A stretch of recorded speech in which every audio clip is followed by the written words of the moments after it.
Well, thank you very much for allowing me to be here with you. It's a strange world we live in, yeah, and it's true that I've worked with many of the names that you mentioned, and I've been in business with Zachariah Sitchin and Richard Hoagland and all kinds of interesting people over the years. And it was only until about 1989 to 90 I decided to go public myself. I had been doing lectures since 1962, but they were always private stuff, and I started out, of course, in little mom-and-pop bookstores and library rooms, and just speaking to audiences, just because I love doing that. I love talking about things that most people don't even know exist.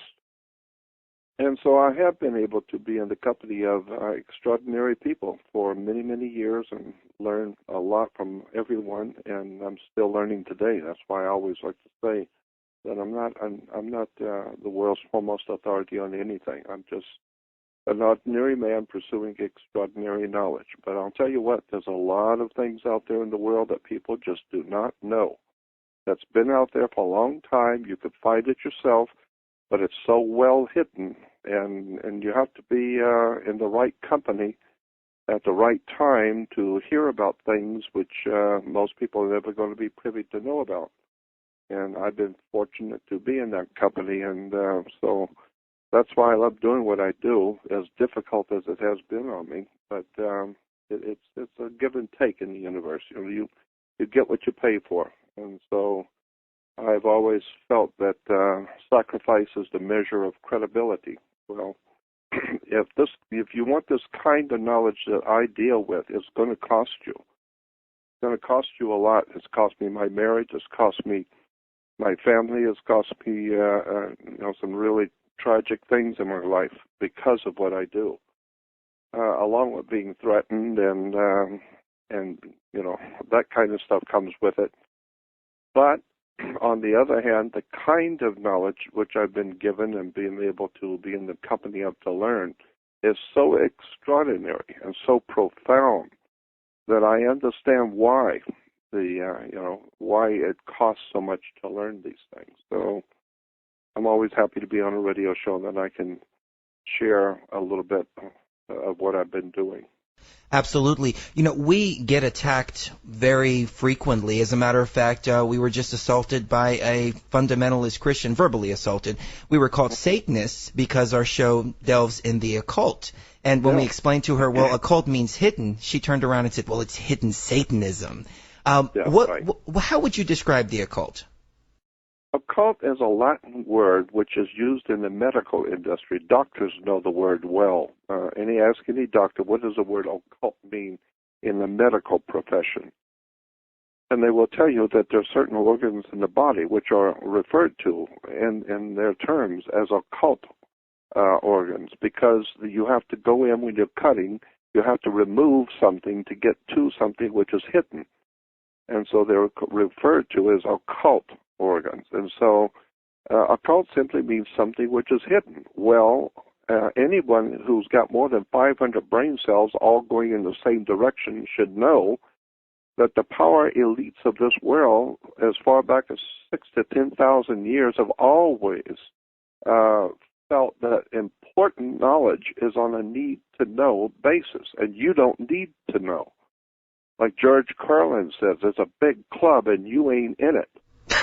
But the people who run the planet have things like CIA, Central Intelligence Agency, NSA, National Security Administration, all great corporations, big corporations and big government require, as part of their operation, require knowledge, information, intelligence. They pay big money for informers and intelligence. So knowledge is power. And the church is one of the oldest beholders of occult knowledge, hidden wisdom.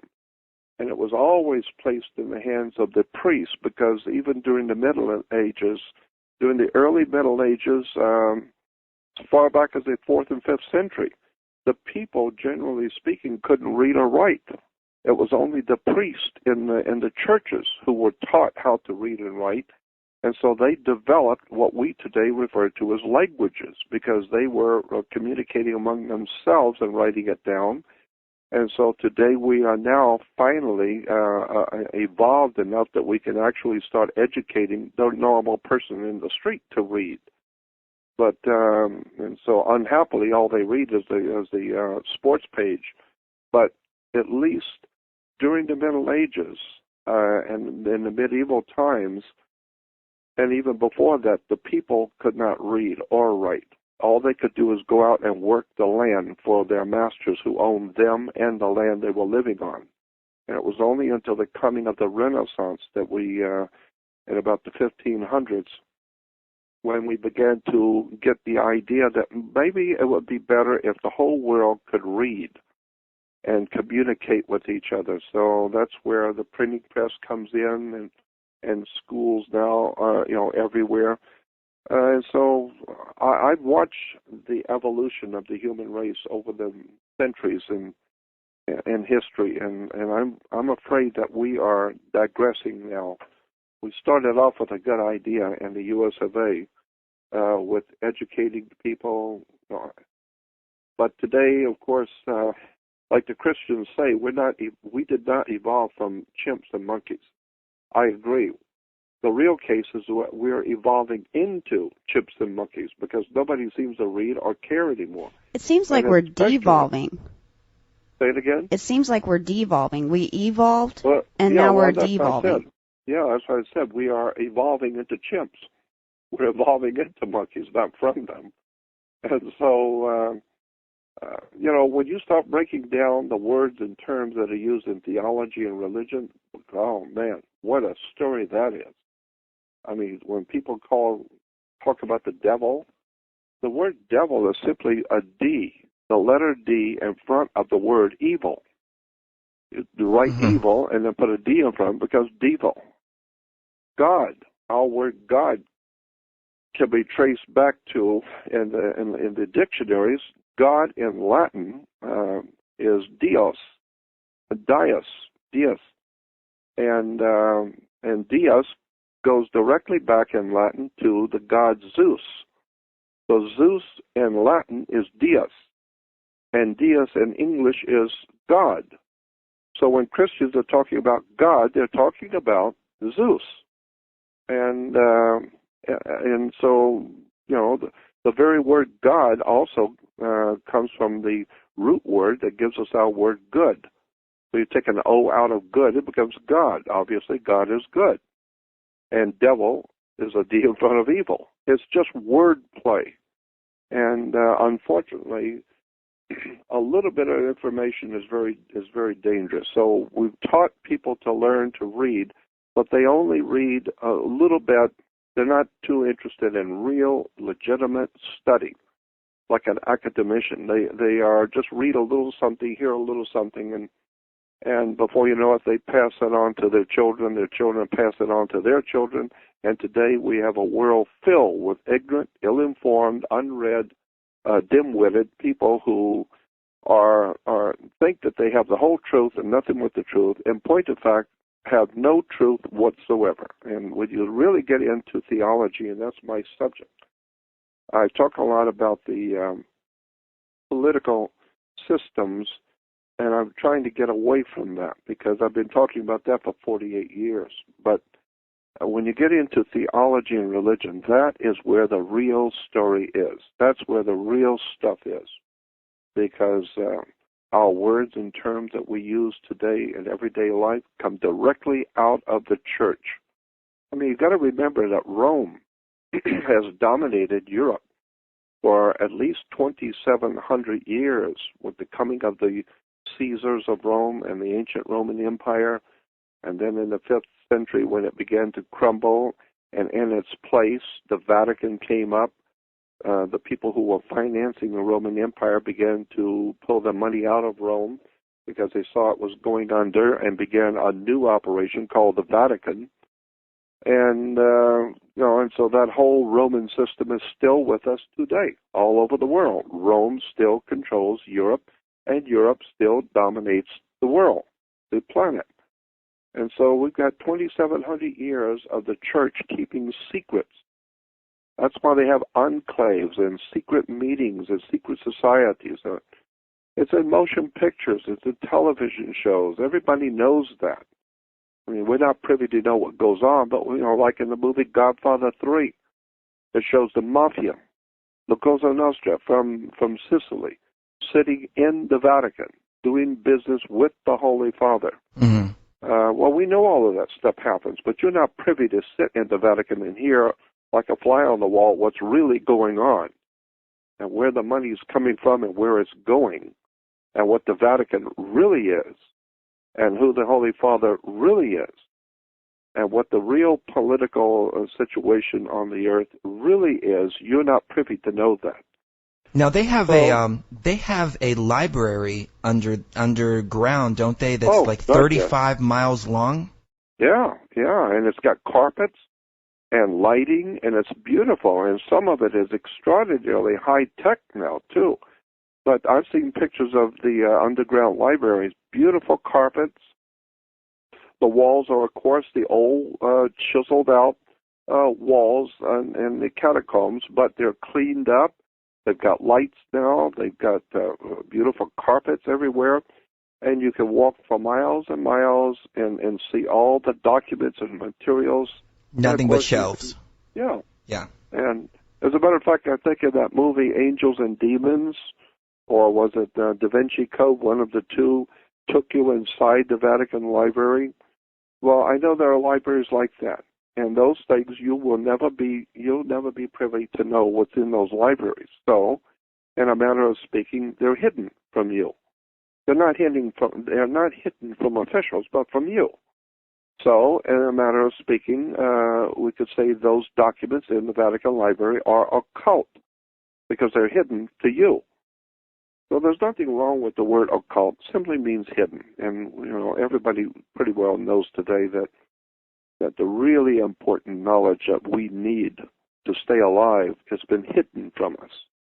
All we have is Big Top Pee-wee and Bugs Bunny and nonsense, and basketball and football and all the silly nonsensical games and game shows and soap operas and it's just amazing what the human race is consuming and what our masters are pouring into the public trough for all of us to lick up. I have no time for this kind of nonsense because my life is short.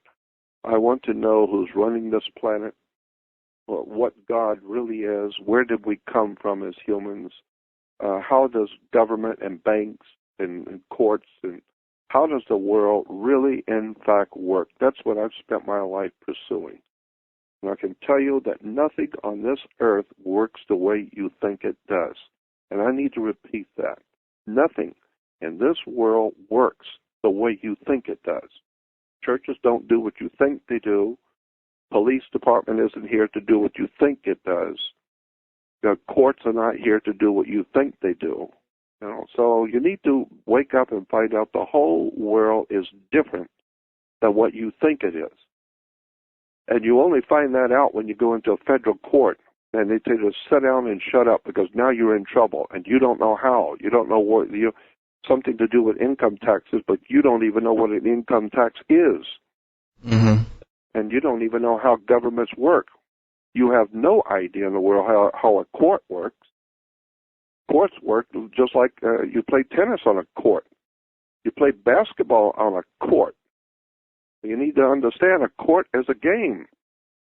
And the whole idea in the court is to put the ball back in the other guy's court. Well, absolutely. We just had Rob Menard on, and he was saying the exact same thing. And it's amazing to see this global shift in consciousness heading in that direction, realizing all of these things.